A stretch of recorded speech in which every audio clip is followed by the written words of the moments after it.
नमस्कार, आप सभी का युवा संसद में स्वागत है। सभी लोग अपने स्थान पे खड़े हो जाएं। सर्वप्रथम राष्ट्रगान होगा। सावधान।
जैसे कि आप सभी को पता है, यहाँ पर हम युवा संसद सत्र 2024-25 के लिए एकत्रित हुए हैं। इसका मुख्य उद्देश्य ये है कि छात्रों में संसद के बारे में जागरूक करना एवं संसद में हो रही गतिविधियों को पारदर्शिता के साथ आप सभी के समक्ष रखना। इसी के साथ में युवा संसद के सत्र 2024-25 को आरंभ करने की घोषणा करता हूँ। संसद की कार्यवाही शुरू करिए। प्रमुख सचिव नए सदस्यों को शपथ ग्रहण कराएं। अल्मोड़ा संसदीय क्षेत्र के नवनिर्वाचित सांसद शपथ ग्रहण करने के लिए आगे आए।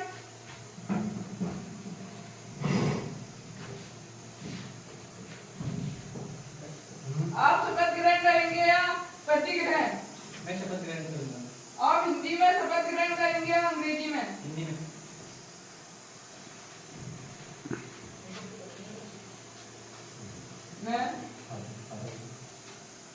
मैं करण कुमार, जो युवा संसद का सदस्य निर्वाचित हुआ हूँ, ईश्वर की शपथ लेता हूँ कि स्थापित भारत के संविधान के प्रति श्रद्धा रखूंगा, देश की प्रभुसत्ता और एकता बनाए रखूंगा तथा जिस पद को मैं ग्रहण करने वाला हूँ उसके कर्तव्यों का श्रद्धापूर्वक निर्वहन करूंगा।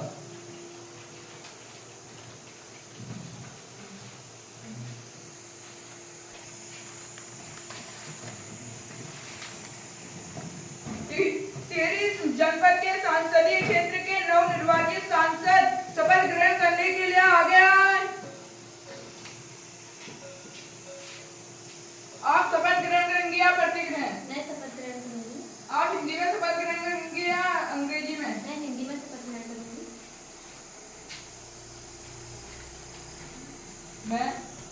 मैं निशा भट्ट, जो युवा संसद का सदस्य निर्वाचित हुई हूँ, ईश्वर की शपथ लेती हूँ कि स्थापित भारत के संविधान के प्रति श्रद्धा रखूंगी, देश की प्रभुसत्ता और एकता बनाए रखूंगी तथा जिस पद को मैं ग्रहण करने वाली हूँ उसके कर्तव्यों का श्रद्धापूर्वक निर्वहन करूंगी। नए सदस्यों का परिचय कराएं। माननीय अध्यक्ष महोदय, मैं अपार हर्ष के साथ संसद को अवगत कराना चाहती हूँ कि हमारे मंत्रिमंडल में कुछ नए मंत्री शामिल हुए हैं जिनका मैं समस्त संसद से परिचय कराना चाहूंगी। कानून एवं न्याय मंत्री करण कुमार जी, गृह मंत्री विजय कुमार जी, महिला एवं बाल विकास मंत्री भावना रौतेला जी, वित्त मंत्री प्राची प्रसाद जी, शिक्षा मंत्री साक्षी रौतेला जी, वाणिज्य एवं उद्योग मंत्री आयुष कुमार जी। धन्यवाद। आपको ये बताना पड़ रहा है कि हमारे बागेश्वर के सांसद श्री चंदन रामदास जी का निधन हो गया है।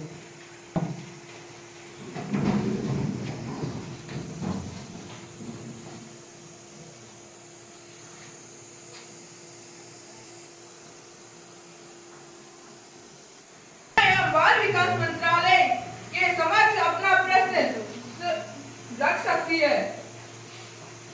धन्यवाद महोदय, आपने मुझे अपने पक्ष के सामने अपना प्रश्न रखने की अनुमति दी, तो मैं अपनी पक्ष की साथी महिला एवं बाल विकास मंत्री भावना रौतेला से कहना चाहती हूँ कि हर बार हुई नारी निराश, हर बार हुई नारी निराश, क्योंकि कानून का काला है आकाश, कानून का काला है आकाश, मानवता मानव से हताश, मानवता मानव से हताश, बार हुई नारी निराश, हर बार हुई नारी निराश। नारी अनादिकाल से लेके आज तक सिर्फ और सिर्फ निराश होती आ रही है, हताश होती आ रही है। श्रद्धा, ज्ञान, तपस्या और ममता की मूर्त नारी हमेशा दुखी होती आ रही है।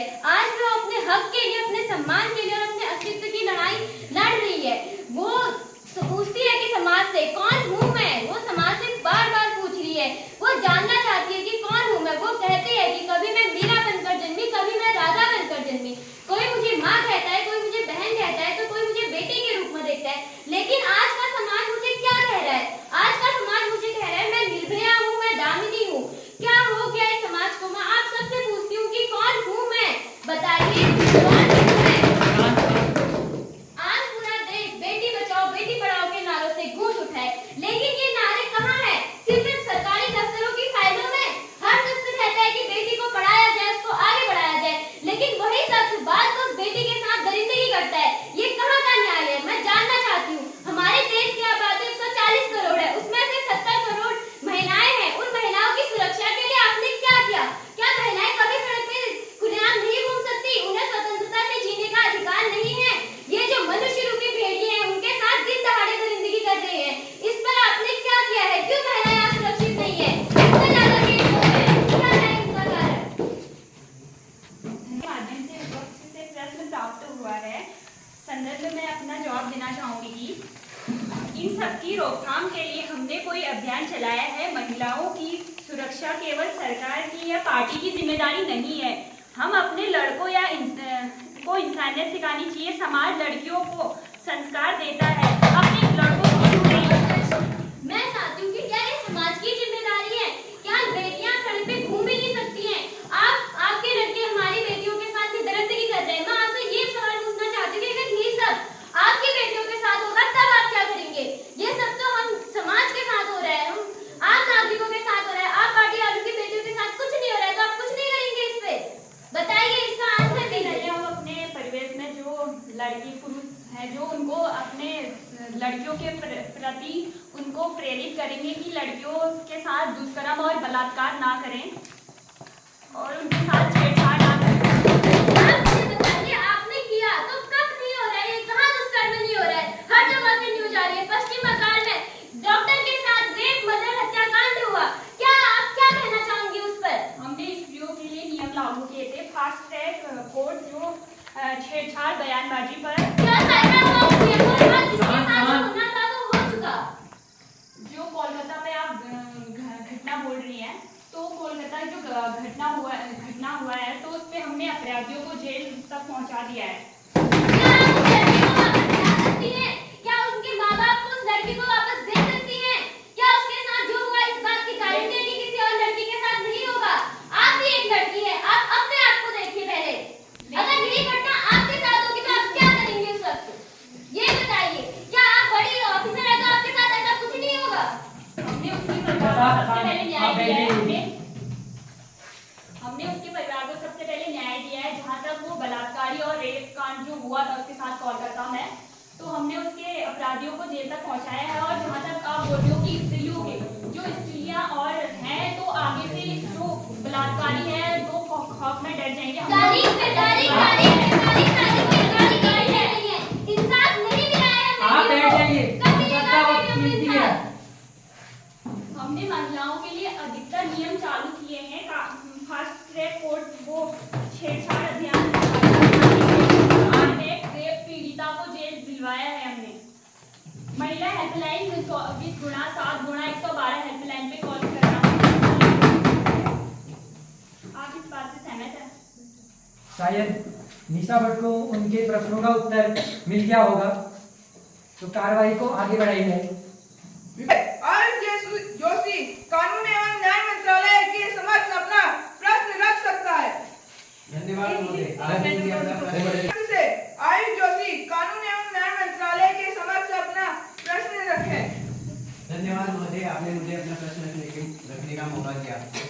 मैं पक्ष से यह प्रश्न पूछना चाहता हूँ कि विगत वर्षों में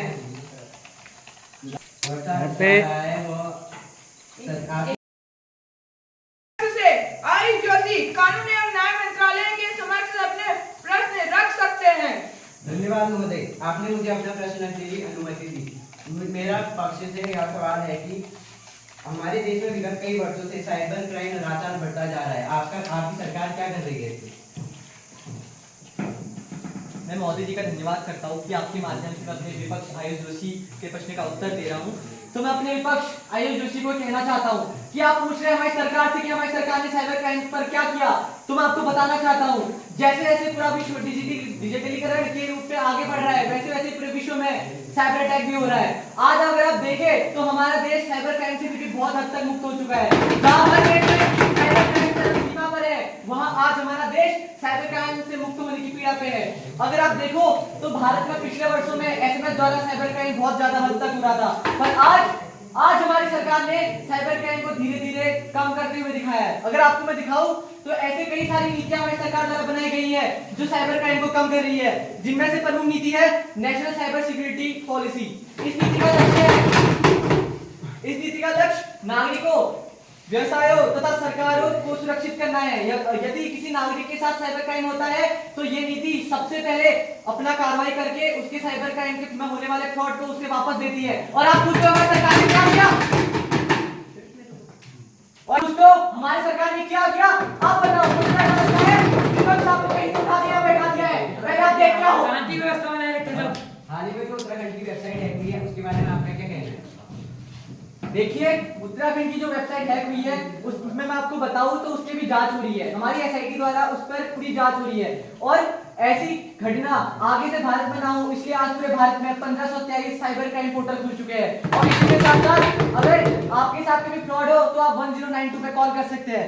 अगर आपने फ्रॉड होने के सिर्फ 30 मिनट बाद कॉल किया तो आपकी सारी धनराशि आपको वापस की जाएगी। और साथ ही साथ पूरे देश में जागरूकता कार्यक्रम कराए जा रहे हैं, जिससे हमारी जनता जागरूक हो रही है और साइबर क्राइम के प्रति अपनी जागरूकता दिखा रही है। और आप पूछते हो हमारी सरकार ने क्या किया? से गायत्री शिक्षा मंत्रालय के समक्ष अपना प्रश्न रख सकती है। धन्यवाद महोदय, आपने मुझे पक्ष के सामने मेरा प्रश्न रखने की अनुमति दी। मेरा प्रश्न यह है कि बच्चे पूरी साल भर इतनी कड़ी से कड़ी मेहनत करने के बाद पेपर देने जाते हैं तो उन्हें पता चलता है, इतनी मेहनत करने के बाद उन्हें पता चलता है कि पेपर लीक हो गया है और वे आत्महत्या करने के लिए भी तैयार हो जाते हैं। इस बारे में आप क्या कहना चाहेंगे? आपने इसके बचाव में क्या क्या उपाय किए हैं? धन्यवाद महोदय, आपके माध्यम से मुझे विपक्ष से जो प्रश्न उठाया है उसके संदर्भ में अपना जवाब देना चाहती हूँ। जैसे उत्तराखंड के कानून में नकल करते हुए या किसी अनुचित साधन से इस्तेमाल करते हुए कोई विद्यार्थी अगर दिखता है तो उसको 3 साल की जेल होती है। क्या उसे 3 साल की जेल दी और आप क्या कहते हैं, हम उसे फांसी की सजा देगा? हमने उसे 3 साल की जेल दिया, उससे ज्यादा हम उसे और क्या दिए? अगर वो किसी भी परीक्षा को देना चाहे तो हमने उसके लिए 3 या 5 साल की परीक्षा देना उसके लिए मना है। हम उसे 3 साल की 5 साल की सजा नहीं दे सकते। मुझे पता है कि आपने शिक्षा के इस क्षेत्र में काफी सारी योजनाएं अपनाई हैं, लेकिन अभी हाल ही में नीट और एलटी के पेपर लीक हुए हैं। इस बारे में आप क्या कहना चाहेंगे? बच्चों के भविष्य, लाखों बच्चों के भविष्य दांव पर लग गए हैं, उनके भविष्य के लिए आपने क्या ठोस कदम उठाएंगे? हमने एंटी ड्रफ्ट स्क्वाड का गठन किया गया है, जिसके तहत हम परीक्षा होने से पहले और उसके होने के बाद हमने उसके लिए बहुत सारी नीतियां आयोग उपयोग सब लागू किए गए हैं। इसके लिए हमने बहुत सारी योजनाएं बनाई गई है, जैसे राष्ट्रीय उच्चतर शिक्षा अभियान, जैसे प्रौद्योगिकी विकास मिशन, शिक्षित शिक्षण योजनाएं, लड़कियों के लिए छात्रावास का निर्माण, पूरे देश में गुणवत्तापूर्ण शिक्षा का उच्च सुनिश्चित कार्रवाई की गई है। क्या आप ये आश्वासन दे सकती हैं कि आगे से ऐसा कुछ नहीं होगा? हाँ, मैं आश्वासन दे सकती हूँ कि आगे से आगे कुछ नहीं होगा, जिनके तहत सारी योजनाएं हमारी सफल हो रही हैं। मंत्री से गृह मंत्रालय के समक्ष अपना प्रश्न रख सकता है। धन्यवाद महोदय, आपने मुझे पक्ष के सामने मेरा प्रश्न रखने का मौका दिया। मेरा प्रश्न पक्ष से यह है कि एक राष्ट्र प्रणाली से प्रशासनिक लाभ क्या होगा? क्या यह देश के लिए लाभदायक है? धन्यवाद महोदय, आपके माध्यम से मुझे मेरे विपक्षी साथी के द्वारा पूछा गया सवाल उसके संदर्भ में मैं अपना जवाब देना चाहूँगा। सबसे पहले एक राष्ट्र एक चुनाव, मैं इसकी पृष्ठभूमि बताना चाहूँगा सभी को। यह जब हमारा देश स्वतंत्र हुआ उसके बाद भी 1952, 1957, 1962 और 1967 के चुनावों में अपनाया गया था, किंतु कुछ विधानसभाओं के भंग होने के कारण जो 1968 और 1969 में आपके माध्यम से मेरे विपक्षी साथी के द्वारा जो पूछा गया सवाल है मैं उसके संदर्भ में अपना जवाब देना चाहूँगा।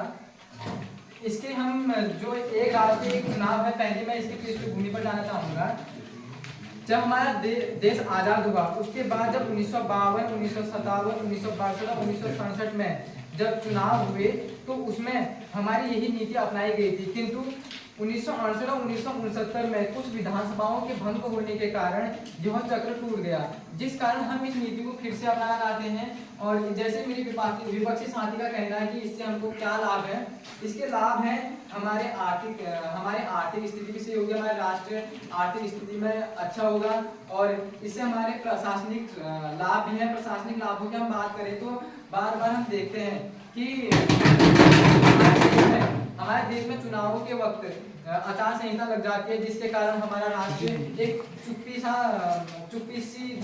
धारण कर लेता है, जिसके कारण हमारे विकास में कुछ हद तक प्रभाव पड़ता है। अगर बार बार चुनाव होंगे तो यह चुप्पी हमारी बार बार बनी रहेगी और जिससे हमारे विकासित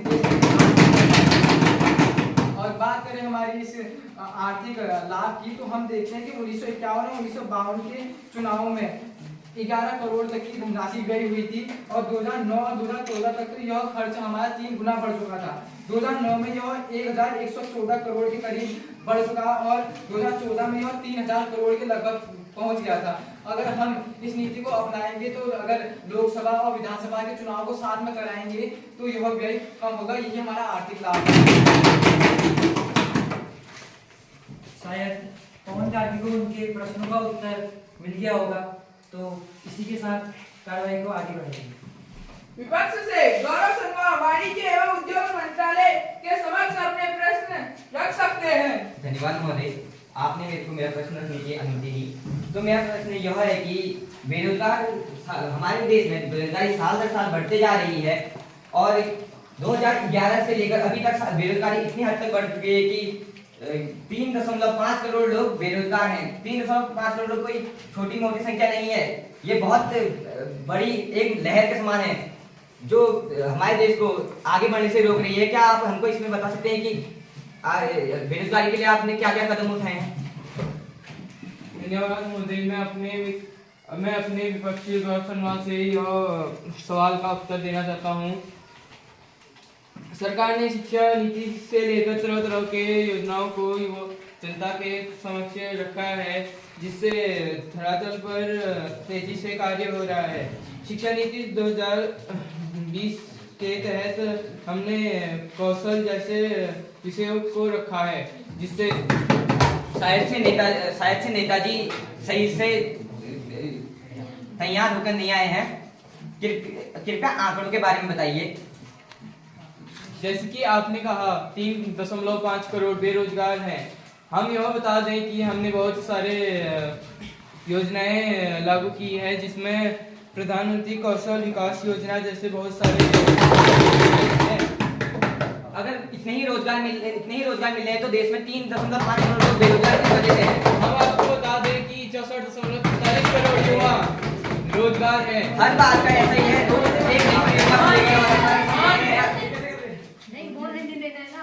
विपक्ष से गौरव सम्मान वाणिज्य एवं उद्योग मंत्रालय के समक्ष अपने प्रश्न रख सकते हैं।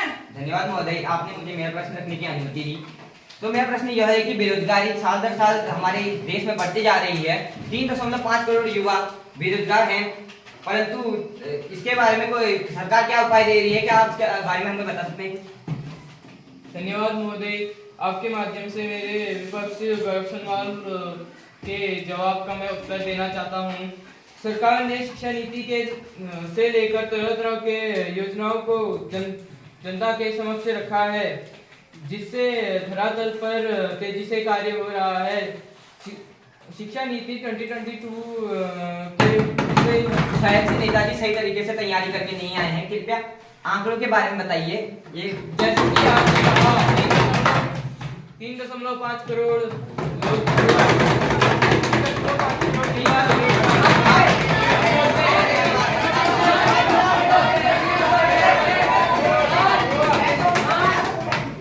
संसद को 15 मिनट के लिए स्थगित करा जाता है। पीछे